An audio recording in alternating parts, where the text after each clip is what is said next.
Hi guys, welcome to Pi coaching. This is Shyam और आपका दोस्त, और मैं बताता हूँ हाउ टू रीड एडिटोरियल।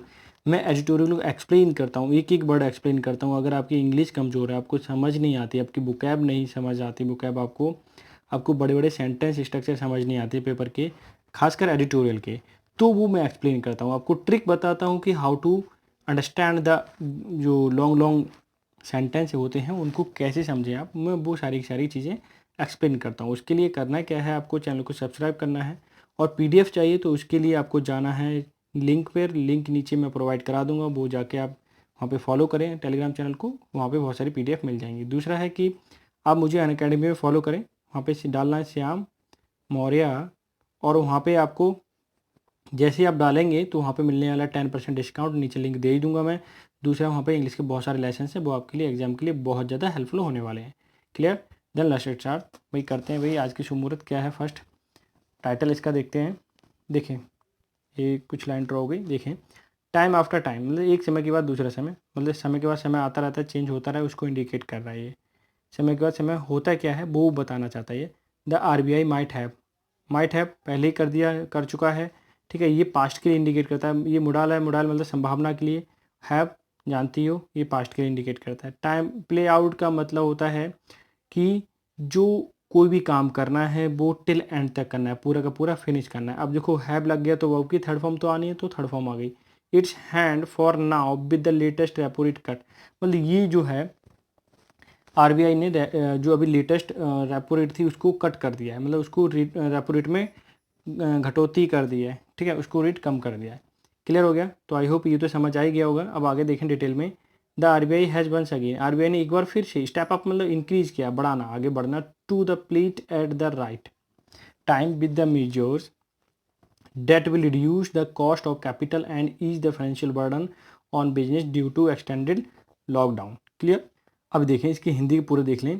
ये कहना चाहे कि एक बार फिर से आरबीआई ने स्टेप अप, आगे बढ़ा है, प्लेट एट राइट टाइम, मतलब प्लेट लेके आगे बढ़ा है ताकि सही समय पर कुछ सही डिसीजन लेकर के, मेजर का मतलब होता है कुछ उपाय लेकर के, will reduce the cost of capital, जो पूंजी की कॉस्ट है, मतलब किसी बिजनेस को स्टार्ट किया है उसमें पैसे की जो कॉस्ट है उसको रिड्यूस कर दिया है। क्यों? रेपो रेट कम हुआ है।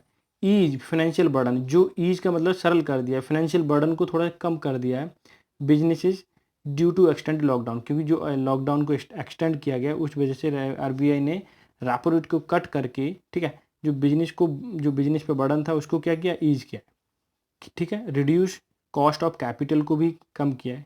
क्लियर हो गया? यहाँ तक हो गया। अब मैं बताता हूँ, फुल स्टॉप तक क्लियर हो गया। अब आगे देखें। With Fridays repo rate cut, Friday के दिन क्या हुआ, रेपो रेट कट हुआ। कितना हुआ? 40 बेसिस पॉइंट, मतलब 40 पॉइंट क्या हुआ, कम किया गया है, ठीक। कुछ पॉइंट पर इनके बेसिस होते हैं, कुछ बेस बना करके उन्होंने 40 पॉइंट क्या कि रेपो रेट कट कर दिया है। द आरबीआई हैज़, अब यहाँ से कॉमा लगा हुआ है, ध्यान देना, एक ही सेंटेंस चल रहा है विद के बाद जो स्टार्ट हुआ था। RBI has shaved off 1.15 percentage point from the rate chart in 58 days since the lockdown began। अब ये क्या कहना चाह रहा है, अब यहाँ से देखें, RBI has shaved off, RBI ने बचाया है क्या, 1.15 percentage point from the chart in 50 days since the lockdown began, जब से लॉकडाउन लगा था, क्या, जब से लॉकडाउन लगा था और 58 डेज हो चुके हैं, उसमें से इसने किया है 1.15 परसेंटेज सेव पॉइंट सेव किए हैं, मतलब ताकि वो लोग, कहने का मतलब है ताकि लोगों पे बर्डन ना पड़े, उसके लिए उसने बचाया है, ठीक है ना, तो इतने पॉइंट बढ़ा सकते थे। क्लियर? ब्रिंगिंग, आगे देखें वही सेंटेंस चल रहा है, कॉमा लग गया है। Bringing the repo rate down, bring down का मतलब होता है, अब ये जो फ्रेजल वर्ब ब्रिंग है और ये यहाँ पे डाउन है। क्लियर हो गया? तो ब्रिंग का मतलब होता है कम करना, ब्रिंग डाउन का मतलब रिड्यूस करना, टू 4%, कहाँ तक, 4% तक कम कर दिया है। And the reverse repo rate, reverse repo rate जानते हैं आप क्या होता है, 3.35% विद दिस, और रिवर्स रेपो रेट को इसने क्या किया, 3.35% तक लेके आया है। क्लियर? तो आपका क्वेश्चन ये है, रेपो रेट मैंने बता दिया, रिवर्स रेपो रेट आपको बताना है क्या होता है। क्लियर? रेपो रेट में क्या है, आरबीआई लोन देती है जो छोटे छोटे बैंक हैं, जैसे कि हमारे आईसीआईसी बैंक है, एचडीएफसी बैंक है, एसबीआई, इन सबको लोन देती है। रिवर्स रेपो रेट में आपको बताना है इसमें क्या होता है। फिर से कॉमा लग गया, एक ही सेंटेंस चल रहा है लेकिन दूसरा कॉमा लग के दूसरा सेंटेंस स्टार्ट होगा। इट डज अपीयर, ऐसा महसूस होता है, ऐसा दिखता है, डेट द सेंट्रल बैंक जो इंडिकेट करता है आरबीआई के लिए, may have played out it's rate cut card for now, as prudence would dictate that its reverse some leverage for future. यहाँ से देखें अभी कितना बड़ा sentence, for future if economic conditions deteriorate. Deteriorate का मतलब होता है ख़राब होना, इवन फर्दर। ये क्या कहना चाह रहा है, ये देखिए ऐसा महसूस होता है, ऐसा दिखता है कि जो सेंट्रल बैंक है यानी कि आरबीआई प्लेड आउट, ठीक है, काम किया है इन्होंने क्या, repo rate rate cut card for now produce would dictate. मतलब ये जो बताना चाह रहा है कि इन्होंने जो पैसे रेपो रेट को कम करके एक प्रोड्यूस का मतलब समझदारी का, ठीक है, डिक्टेट मतलब बताया है, समझदारी का काम करके बताया है, reverse some leverage for future if economic condition deteriorate को उसको बैलेंस बनाए लिख रही है। लीवरेज का मतलब बैलेंस बनाए लिख रही है, ठीक है। क्या किया है इन्होंने, रेपो रेट को कट किया है। ये बताना चाह रहा है कि इकोनॉमिक कंडीशन फ्यूचर में क्या हो सकती है, डिटीरिएट यानी बदतर हो सकती है, ख़राब हो सकती है, इसीलिए ऐसा उन्होंने किया है कि बदतर ना हो, ठीक है, ताकि मैनेज किया जा सके। इनफैक्ट यहाँ से देखें, इनफैक्ट वास्तव में देयर आर दोज, अब दोज रिलेटिव प्रोनाउन होगा, दोज से पहले जो प्लूरल है, क्योंकि रिलेटिव प्रोनाउन के एंटीसीडेंट दोज है। अब दोज प्लूरल है तो इसके बाद कैसी वर्ब आएगी, प्लूरल आएगी। ये सब्जेक्ट वर्ब एग्रीमेंट का फेवरेट क्वेश्चन है, हमेशा पूछा जाता है। क्लियर हो गया। तो in fact there are those who believe, अब ये पर्सन को इंडिकेट कर रहा है जो बिलीव करते हैं, that the latest cut may be more than no more than a sentimental booster as economic activity is at the northern end. There are not many investment proposal on the bill that may benefit from the lower interest rate। अब ये क्या कहना चाह रहा है, ये कहना चाह रहा है यहाँ से देखें कि ये और कुछ नहीं, नो मोर देन, ठीक है, no more than sentiment boost. Sentiment मतलब सहानुभूति कह सकते हैं, या बूस्टर का मतलब बढ़ाने के लिए, इकोनॉमी एक्टिविटी को बढ़ाने के लिए, ये और कुछ नहीं, इकोनॉमी एक्टिविटी को बढ़ाने के लिए काम किया गया है। जो कि अभी किस कौन सी पोजीशन पर, नादिर का मतलब नीचे की पोजीशन पे है। इकोनॉमिक कंडीशन आप जानते हो कैसी बेकार, एकदम इकोनॉमिक हमारी नीचे आ चुकी है। देयर, यहाँ से देखें, देयर आर मैनी इन्वेस्टमेंट, बहुत सारे invest, there are not many investment, बहुत सारे इन्वेस्टमेंट नहीं है, प्रपोजल ऑन द एबल कि जो, अब ये देखिए, ये तो बात सही है कि इन्होंने रेपो रेट कर दिया, लेकिन ऐसे बहुत सारे प्रपोजल अभी नहीं दिए गए जिनका फ़ायदा उठा करके लोगों को पैसा दिया जाए और कम रेट पर, ठीक है। ऐसे अभी कोई प्रपोजल नहीं आया, सिर्फ इन्होंने क्या, रेपो रेट कम कर दिया है। लेकिन ये जो वो बोलना चाह रहा है एडिटोरियल वाले, वो ये बोलना चाह रहे हैं कि इसके साथ साथ वो जो लोन देने की प्रोसेस है वो क्या करना चाहिए, ईजी करना चाहिए, ताकि लोगों को लोन मिल पाए। एग्जिस्टिंग बोरोवर मतलब जो पहले से ही उधार लेने वाले, may be the only beneficiary of the rate cut at this point in the time, in time. ये कहना चाह रहे हैं अभी उन्हीं को फ़ायदा होने वाला है जो लोग अभी पहले से उधार ले चुके हैं या ले रहे हैं, ठीक है। अब आगे देखें, डेट सेट कहा है कि आरबीआई डिजर्व करता है a pat on the back from listening the feedback over the sum of its moves initiated earlier during the lockdown. अब ये यहाँ से देखें, आरबीआई डिजर्व करता है पैट ऑन द बैक, इसका मतलब होता है पीठ थपथपाना, मतलब आरबीआई की पीठ थपथपाने वाली बात हो गई है कि फॉर लिसनिंग फीडबैक, कि आरबीआई जो है फीडबैक सुन रहा है, over some its move, its जो आया पसेसिव है, पसेसिव किसके लिए है, आरबीआई के लिए, ठीक है। मूव इनिशिएटेड, जो मूव इन्होंने शुरुआत किए थे, यानी कि जो योजना चलाई गई थी earlier during the lockdown.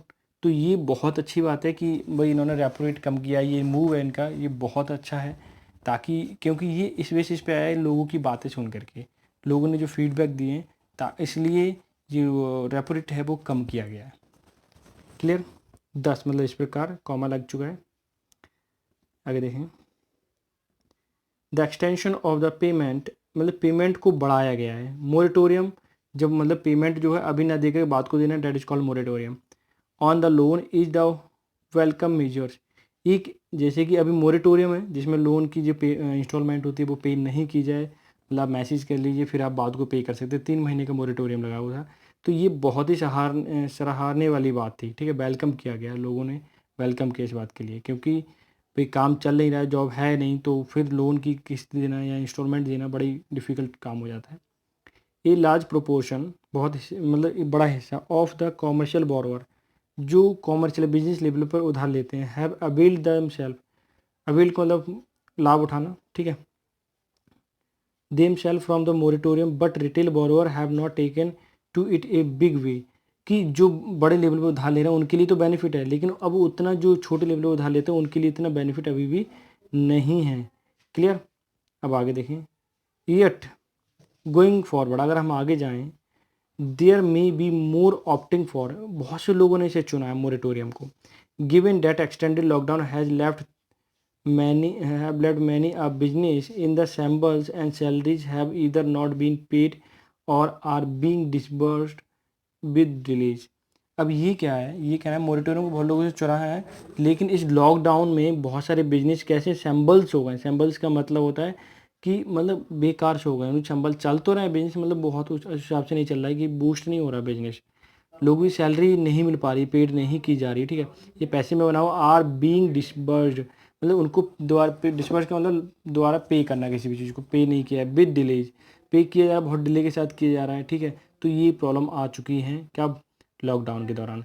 RBI has also shown empathy, empathy का मतलब सहानुभूति, आरबीआई ने क्या शो की है, सहानुभूति शो की है। ध्यान देना, आल्सो जो यूज किया था मोस्टली वो किससे, मेन वर्ब से पहले यूज किया जाता है।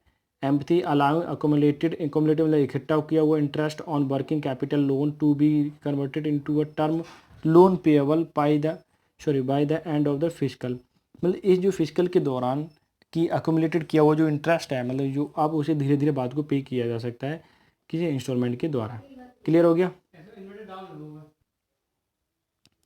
RBI has shown the empathy show की है, क्योंकि भाई अभी जो लोन है उसको भाई क्या कहते हैं, मोरेटोरियम लगने की वजह से आपको उसका जो लोन है बाद को पे किया जा सकता है।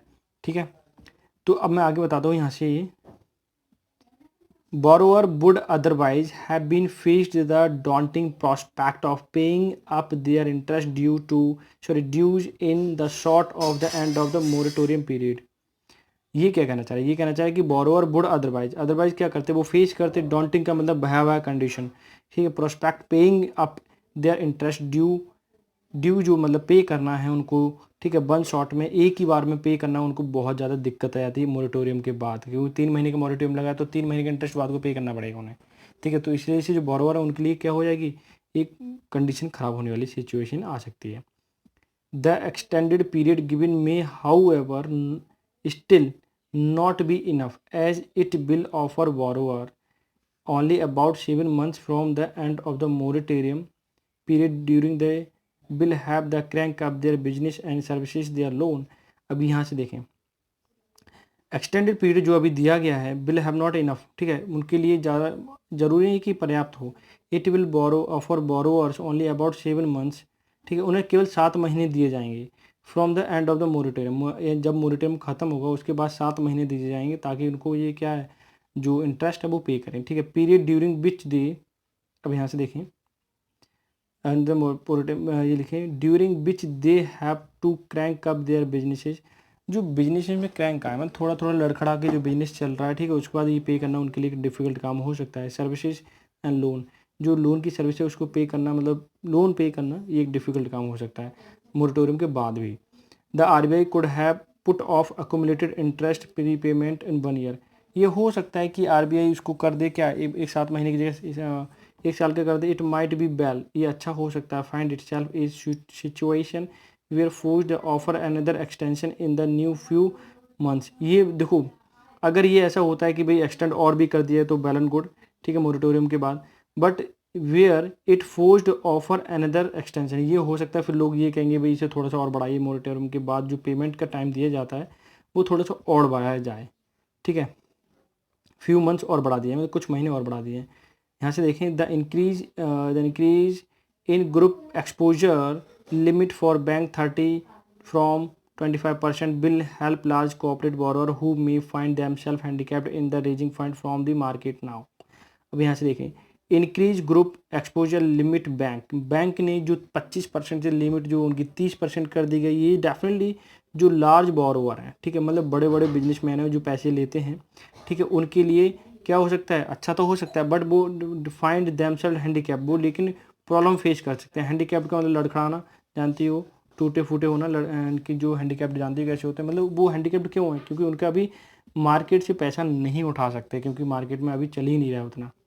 ठीक है, देयर वॉज सम डिसअपॉइंटमेंट, मतलब कुछ हतोत्साहित वाली बातें हो सकती हैं in the market. The RBI did not relax norms for loan restructure by lender, मतलब मार्केट में जो बैंक पैसा दे रही है, लोन दे रही है, लेकिन अभी ने आरबीआई ने अभी तक कोई नॉर्म्स यानी कोई रूल वगैरह नहीं बनाए ताकि जो अभी लोन स्ट्रक्चर ही जो लोन का इंटरेस्ट का स्ट्रक्चर है वो थोड़ा चेंज हो सके, बैंक चेंज कर सके, ठीक है। तो इस पर भी बैंक को अभी काम करना है। The central bank has played its card well, उसने बहुत अच्छा काम किया। Because there is no way of knowing the true extension of distress now, कि ये जो अभी एक्सटेंशन डिस्ट्रेस चल रहा है ये कब तक चलेगा अभी, ठीक है, ऐसे नहीं बताया जा सकता, बल्कि ये धीरे धीरे पता चलेगा। एंड हैंस इस प्रकार it will be difficult to propose, ये कहना डिफ़िकल्ट होगा टू राइट रिस्ट्रक्चरिंग नॉर्म्स, अभी कुछ नॉर्म्स बना देना ये डिफ़िकल्ट हो सकता है, ठीक है।